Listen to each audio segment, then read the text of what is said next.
যাদের ফেটে যাবে তারা বাইরে চলে যাও, যাদের ফেটে যাবে তারা বাইরে চলে যাবে, যাদের ফেটে যাবে তারা বাইরে যাও,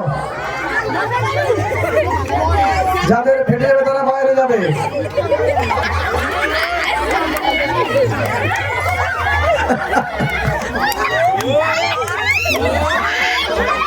কেউ কাকে ধরবে না।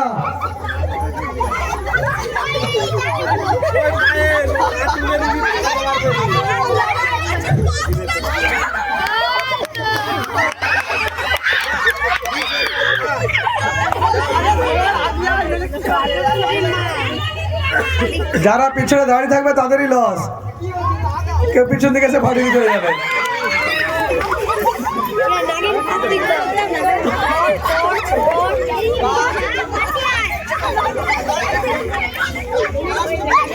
দাঁড়িয়ে থাকলে হবে, দাঁড়িয়ে থাকলে কি করে খেলা হবে? কেউ কারোর মধ্যে চেষ্টা নেই, দাঁড়িয়ে থাকলে খেলা হয়।